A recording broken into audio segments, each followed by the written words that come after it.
Ferrara, and this one is truly unique and special. The rise of the BAL, Basketball Africa League. And it is my honor to introduce our highly esteemed panel, beginning with the president of the BAL and the godfather of basketball in Africa. Say hello to Amadou Gallo Fall.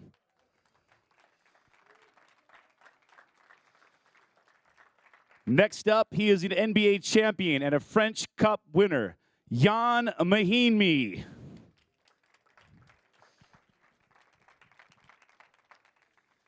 She is a two-time WNBA All-Star, the WNBA Rookie of the Year, Shanae Ogumake.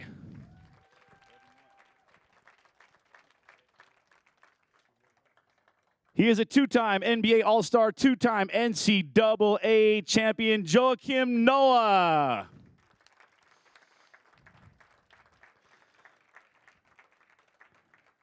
And with that, we shall begin. And Amadou, I want to start with you. We're discussing the rise, which is an interesting term because it really is on the rise of the BAL. Now, some of us may know what the BAL is in this audience, some may not, and there may be some confusion and mixing it up with NBA Africa, which is a completely different program. So discuss a little bit about the differences and what the BAL is and where it's headed. Good afternoon, everyone. Great to see you all, and thanks for the interest. And the Basketball Africa League is a Pan-African professional league, a Champions League model. We have 12 of the best teams in Africa playing in the league. They have to win the championship in their respective local countries. But just to get back here, the BAL is the culmination of many decades of work that the NBA has been undertaking on the African continent. So just maybe to tell a little bit of the story of the evolution of the NBA's presence on the continent. I moved back to South Africa in 2010, right before the FIFA World Cup, to open the NBA Africa office after working at the Dallas Mavericks for 12 years. Started as a talent scout, then became part of the front office. We participated in helping the NBA start a program called Basketball Without Borders in 2003. We ran that program over close to a decade, where we saw firsthand the incredible amount of talent that the continent had. We always knew that there was athletic talent in Africa across all sports. We've seen legends in football, mainly going to Europe and other parts of the world, and build big names and became global brands. So the same in basketball. Hakeem Olajuwon, #1 draft pick in 1984, Dikembe Mutombo, Manute Bol. We had these pioneers that opened the door for a host of other incredibly talented young players born on the continent or, of parents from the continent. I have two champions here with me, and, a WNBA super legend with her sister Neka also. So the talent has always been there, but there hasn't been a pathway to help this talent, be identified, developed, and ultimately get to the highest level in our sport, the NBA. So this is really, when I talk about the culmination of many decades the NBA has been on the continent, now the Basketball Africa League sits at the top of a development pyramid that I can say have started, let's say, with Basketball Without Borders, if you want, in 2003, although those guys that I mentioned earlier, Hakeem, Dikembe, they came way before. But that started to establish a pathway. When the NBA opened the office in 2010, I moved to South Africa. The focus was to provide opportunity for young, talented Africans to engage with the game. We wanted to make basketball accessible, because there was talent, but you didn't have the infrastructure you have everywhere. Football is incredibly popular because you can play it everywhere, anywhere, with just makeshift equipment. We didn't have that in basketball. So when we first opened the office, we wanted to make sure we tackle that accessibility issue. But we didn't come and say, let's start a professional league, which is what most people thought when we opened the office. It was about finding the next Hakim or the next Dikembe, but it was about really establishing the fundamentals to get young people, boys and girls who have passion for the game, to engage with the game. And then we started to organize the talent with a number of programs like the junior NBAs that we launched in multiple countries. You may have heard the last few years, we launched the NBA Academy Africa, where incredible talent now is being groomed right on the continent. Ultimately, the next step was to launch this professional league where the vast amount of talent, we know that not all of it is going to get to the NBA, but we wanted to provide them with a home on the continent where they could actually be showcased, and in the process, create an industry. So the Basketball Africa League is still part of the NBA's business in Africa, and that is what allows us to localize all the initiatives of the NBA. So you see now, and I'm sure we'll get into it a little bit with Jan and Joachim, because in 2021, we launched, when I say launch, NBA Africa now as an entity, where there's a board that's formed. This has been done in China in 2008, and Jan and Joachim and a host of others are investors in the new NBA Africa entity.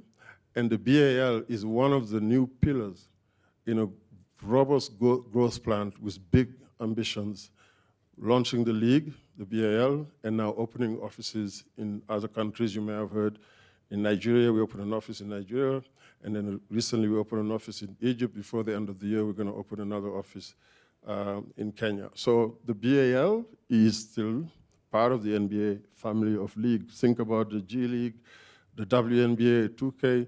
This is now the part of the family of leagues that is international. It's the first time the NBA is opening an office outside of North America, and Africa was the place we chose because of the talent and the opportunity we see for the bright future for basketball. Absolutely. And along those lines, now we have a very detailed idea of what the BAL is and, more importantly, where it's going. Jan, I want to talk to you as an NBA tenured veteran and now as an ambassador to the BAL. What are some of the biggest similarities and some of the biggest differences between the NBA and the BAL?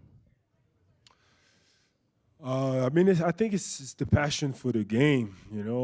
It's no doubt that talent-wise, Africa is amazing. You look back, even double MVP Giannis Antetokounmpo, even though everybody thinks he's Greek, he's really Nigerian. As much as we love his Greek background, you look at Giannis, he's not Greek. Like, this dude is straight from Nigeria, right? So you let the cat out of the bag, man. Yeah. I'm just saying that because, sometimes the narrative says that Africa is tomorrow or it's the future, but no, Africa is now, and it's not only now, but we showed that we could be the best already in the NBA. Already, now this year you're talking the last 2 years, Joel Embiid, no more excuses. Joe is straight from Cameroon, right? So, we have the talent, and the thing that we might lack is infrastructure, right? Is coaching, is everything that you need to play the game, So, with that being said, once we have this, and I think the sky is the limit, because the potential is definitely there. Kids are bouncing the ball, they're passionate, and they have what requires to be an NBA or a great basketball player. So for me, that's like, we have kind of the same DNA between here and there. And alongside with that growth and passion, Sinead, let's talk about the rise of the women's game in Africa and your relation to it, playing at the highest level here in the United States. You take pride in both your African roots as well as your American roots. Talk about that and what it's like to experience the rise of women's basketball in Africa. Yeah, I think the rise of women's basketball is more so the rise of the awareness that women can play basketball and play at the highest of levels. As we talk about Antetokounmpos and Embiids and Siakams, I mean, my sisters and I, Ogumike family, when we started playing, there were stigmas to us playing, even though we were born and raised in Houston, Texas. And so, just changing the narrative, because Africa tends to be a predominantly, patriarchal society where girls have certain expectations. And we felt those as young girls growing up in Houston. I'll never forget that when I was starting to play basketball, we went to my parents' house, which you guys know, it doesn't matter where you are. If you're in an African house, you're in an African house, no matter what. And we went to my parents' friend's house, and we came straight from basketball practice. And so, of course, we're wearing jerseys, we had sneakers on, but mind you, like, we are, holistic young women. We handled our school business. We were good to each other as sisters. And I never forget the look that my parents' friends had when we walked in with the jerseys on. They're like, why are girls, like, in jerseys, implying that we smell? Which, okay, maybe we do smell, but who cares? We got buckets. But I will never forget the face. And when you're young and you see that type of reaction, you don't know what that means. And then I grew up and I grew older, and I just started realizing there are a lot of, obstacles that young women have to face that are additional, which is why I'm very grateful for Amadou, because ever since I met him for the first time since I became a professional in 2014, he's been like, let's go. And oftentimes, no shade, the guys, they're busy. They have schedules, they have obligations, they're making multi-millions of dollars. And he saw that as women, we are capable to be ambassadors as well. And I realized when I hit the ground there, just the representation goes such a long way. I'll never forget when I was working Access to Success basketball clinic. There were 2 courts and just thousands of people trying to, this was in Benin City in Nigeria, thousands of people trying to play. And there was a young girl that was sitting outside, and she was like, I don't know if I can go out there. There's so many guys. I was like, girl, get your ball and let's go. Let's go hoop. And so finding so many people that are aligned with the mission and give visibility, the Basketball Africa League and all of the NBA academies that touch ground back home on the continent, making sure that girls can dream too, girls can live out their dreams. I think that is the most important, and I'm grateful that we are there to realize that greatness is not just what we see in the NBA on television, it's a global concept. Great response. Thank you for that. Now, Joakim, I want to ask you, based on your international background of not only Europe, United States, and your African connections from your family, and then now your role as an ambassador to the BAL, what is it like to be able to see that experience with your Cameroonian roots in the BAL, and most importantly, be able to deliver to them what you've seen throughout the entire planet? I'm very proud to be a part of this platform. The BAL is something that's been very, very special. I think my mission is clearer than ever, being able to put in work on the continent and working with Amadou, who's a big brother of mine, somebody who I remember 10 years ago doing a camp in Cameroon in front of my grandfather, and being able to do a camp and hearing him talk to the kids on a real grassroots level. And from that point on, I knew how special this man was. And to have him as the president and our leader is very, very special. Jan as well is somebody that I've competed against in the NBA for such a long time. And now to be brothers and to be able to talk every day and to talk about the work that we're doing on the continent, it's so special. Because sometimes working on the continent can be overwhelming, and lonely. Yeah. So to have this platform and this unity and all together, even though we come from different countries, there's something about saying, we are African. I'm really proud of that. I come from a lot of different places, but I'll just give a quick story. But we went to the World Cup, and Morocco made it to the semifinals, and we were in Senegal. And the Senegalese were so proud because Africa made it for the first time to the semifinal. People were crying in the street, and that's the kind of unity that people have in Africa, because it's not, oh, I'm from Nigeria, or I'm from Benin, or I'm from Cameroon, I'm from Senegal. We're African first, and we're very proud of that. So I'm proud of my heritage, and that's why this mission means so much to me. On that same note, now, you know what it's like to celebrate as you did when you were a Florida Gator, to be at the pinnacle of the game. I want to share a story that someone shared with me that was the PA announcer at the third place game when Cameroon lost by, it was about 20 points. He said that you were out there dancing and celebrating with so much pride. So it goes back to those continental connections that you just spoke about and the pride that comes with being a representative of the team. It goes so much further than wins and losses. Talk about that and the importance of the role of pride. Look, I'm not gonna front like I'm not a great dancer, you know, but at the end of the day, I'm very proud to be from Cameroon. You know, it makes me think of my father, it makes me think of my grandfather, and makes me think of my heritage. So this platform means so much, and I think that the sky's the limit. We have a long way to go, but the future's really bright. The future is bright, Amadou, and you're a huge reason for that as you are steering the ship that is the BAL into the next wave of positivity and success. And let's talk about the African diaspora and the role that the BAL has in increasing awareness and just connecting with fans on that international level, including the BAL Combine in Paris, as well as all the different opportunities you have to share your league and your game with the rest of the world. No, absolutely. So we came up with this concept called BAL In, and it's really about taking and showcasing the BAL experience around the world to people either with direct connection with the continent or through family history or just people who are interested and want to experience what Africa has best to offer. We launched this in Berlin in September on the sideline of the FIBA Eurobasket. Then we did another edition in Paris just prior to the NBA game on January 19.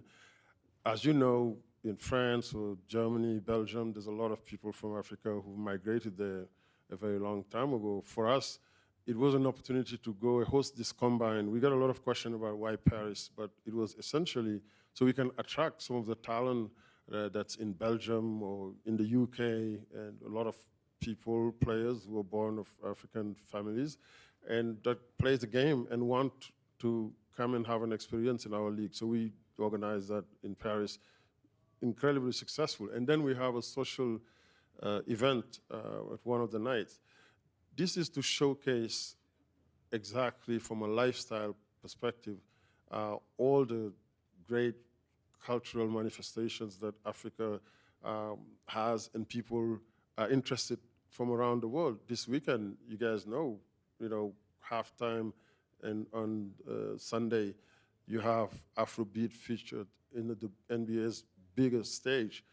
Some incredible global superstars in music, so that's what the league is really looking to capture. We are going to be that convener, that platform where Africa has a chance to, be a leader on the global stage.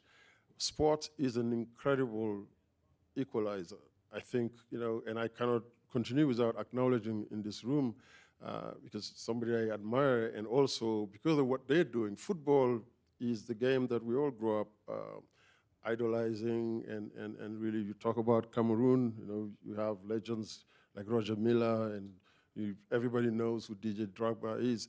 We are trying to partner with, this energy, to really continue to move Africa forward, to showcase that Africa is capable of doing big things.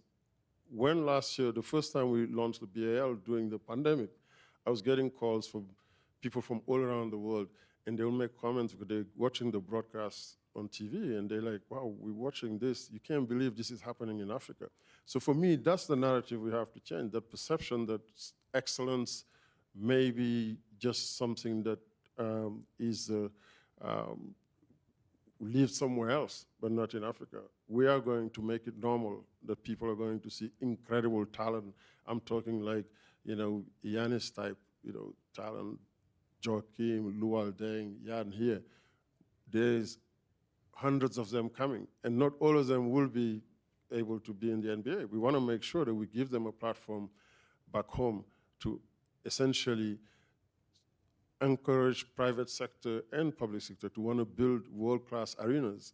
And in these world-class arenas, we're going to bring this incredible content where Afrobeat and fashion and all these elements of lifestyle in Africa are going to be showcased for fans from all ages and all backgrounds to be able to consume it. I was mentioning Dr. Patrice Motsepe that, you know, in what was February of last year, the CAF African Championship of Football in Yaoundé, Cameroon, an incredibly beautiful stadium, full, incredible talent, you know, on the pitch. And then you go to the World Cup, you see how those African teams perform. Joachim's talking about Morocco also.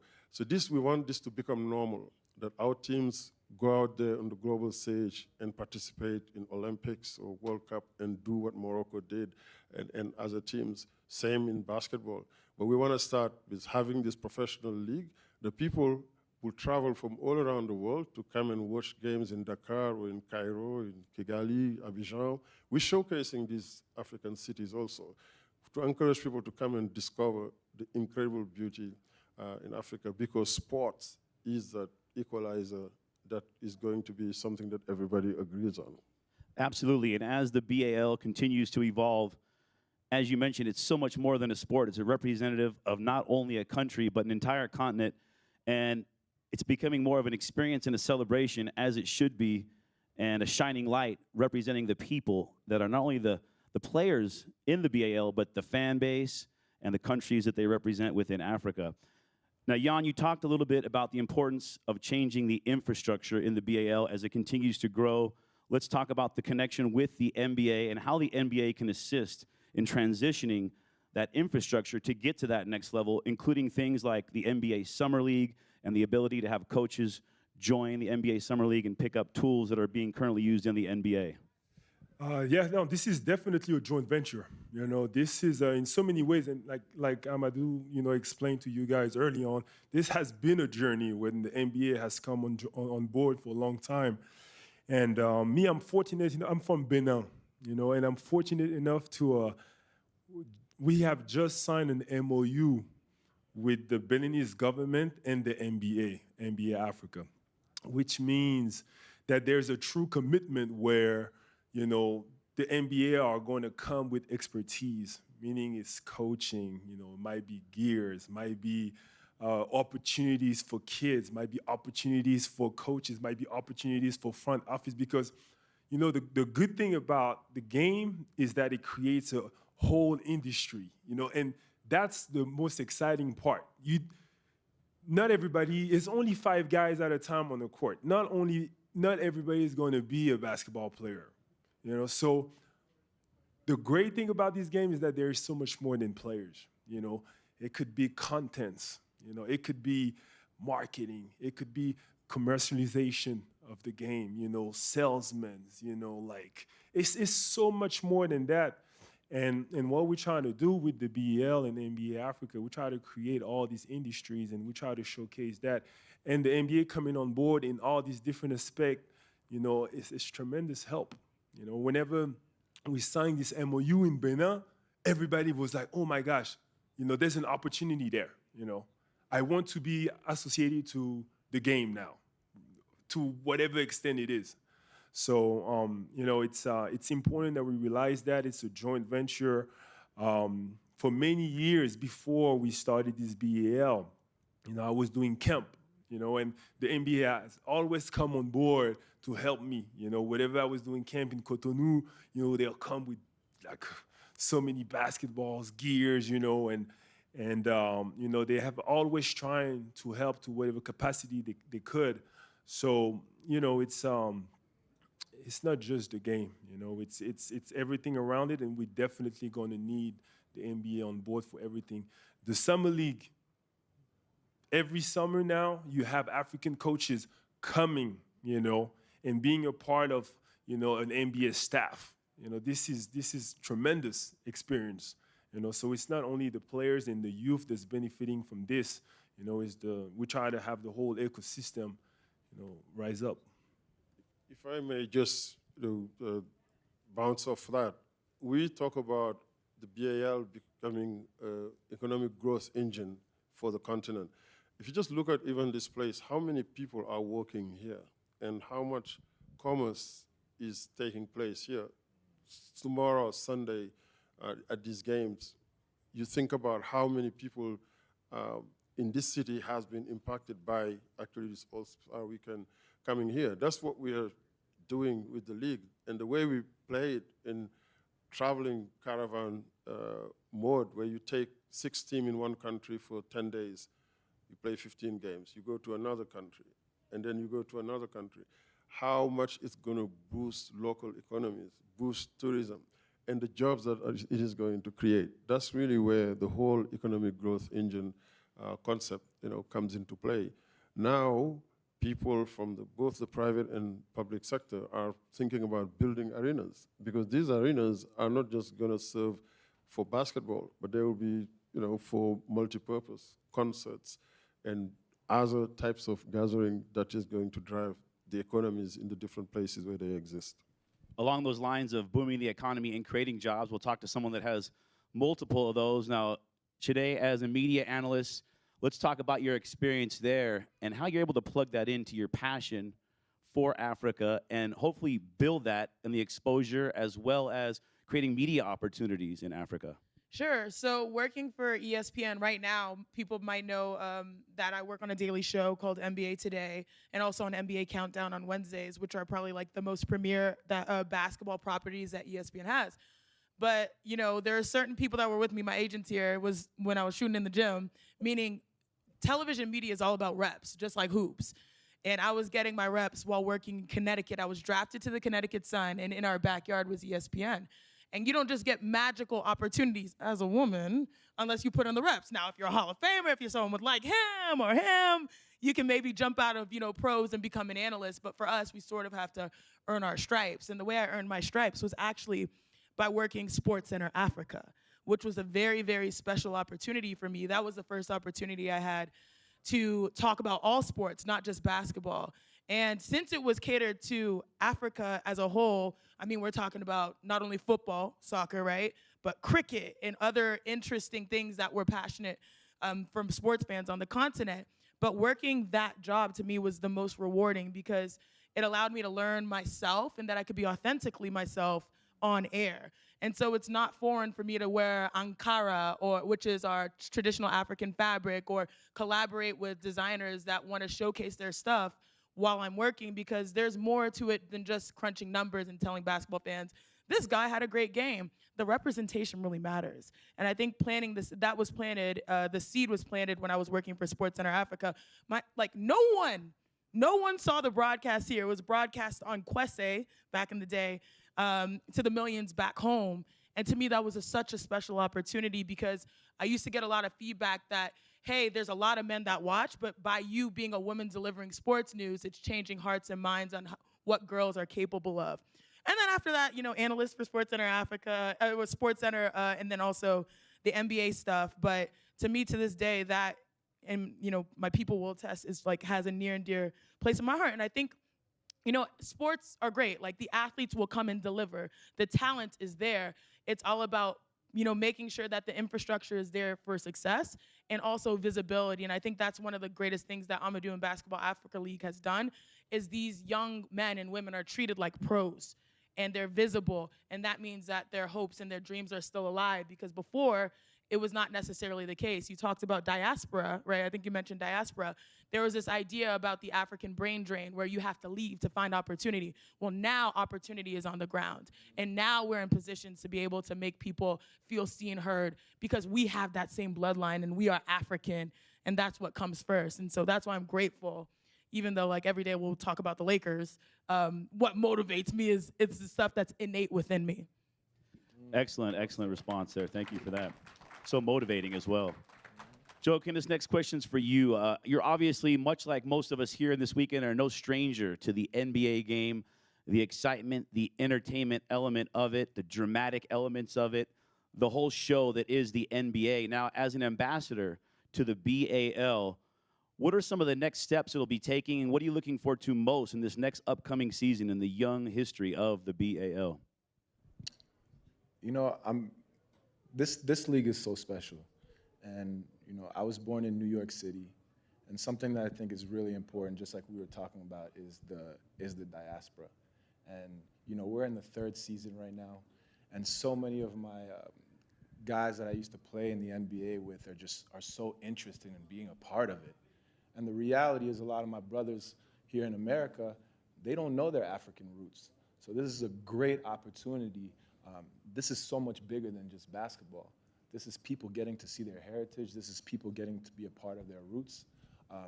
And that's what I'm the most proud of with this league, is that it's not just about the game, even though, you know, it's world-class facilities, it's playing in a beautiful stadium.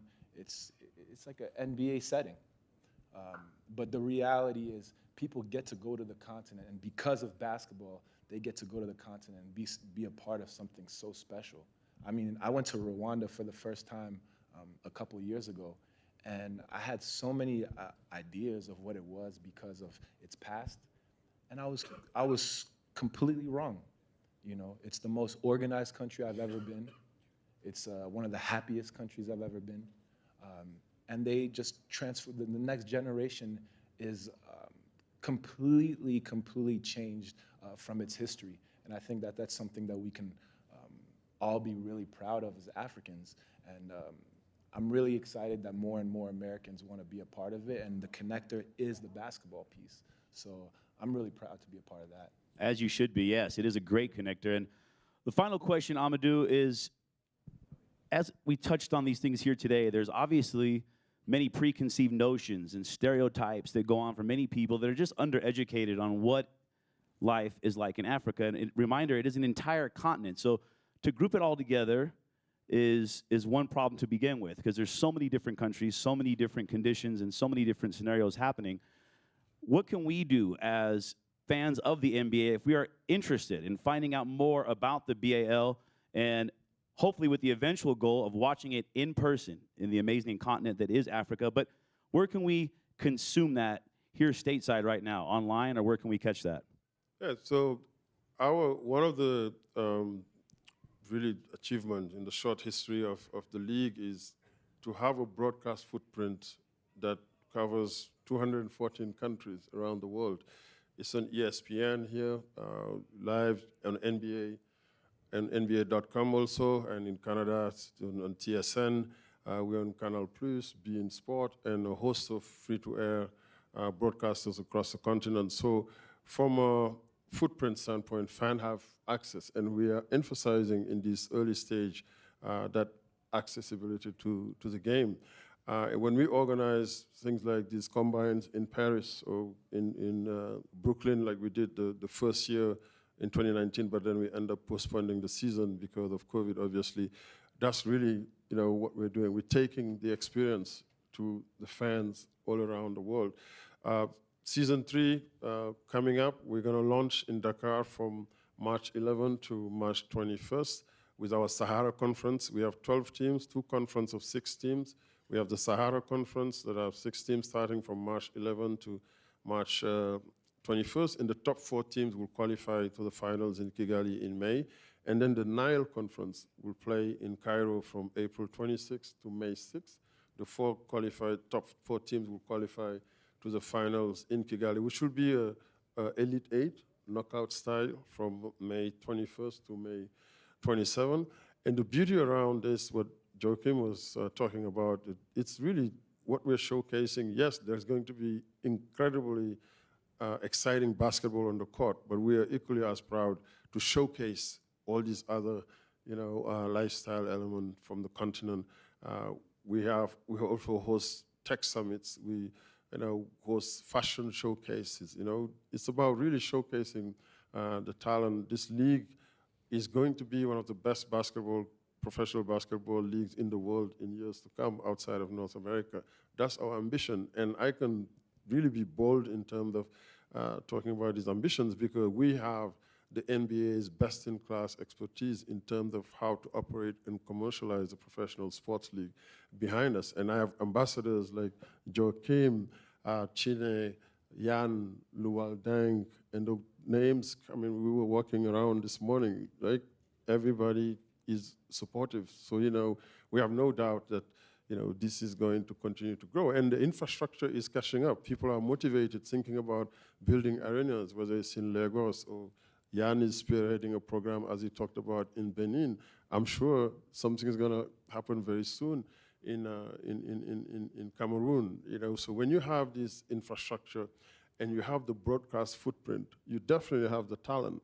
Now, as we grow the coaches, as we build, training facilities, I mean, the sky is the limit. We're going to have a product that young players are going to want to stay on the continent if they cannot make it to the NBA. Anybody who can make it to the NBA, we encourage that, and we will be so happy to see the number which has continued to rise in the past, decades or so.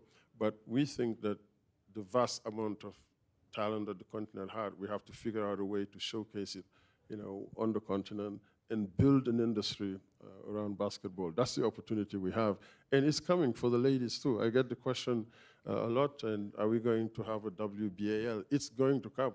I mean, it's just inevitable because there is incredible talent also on the women's side. And we're very passionate about also the women's game. What Chine was talking about, we traveled to many countries across Africa because all our development initiatives are across gender. We have camps like Basketball Without Borders, and all our clinics is for boys and girls. We also want to bring women role models, so that these young girls hear from them.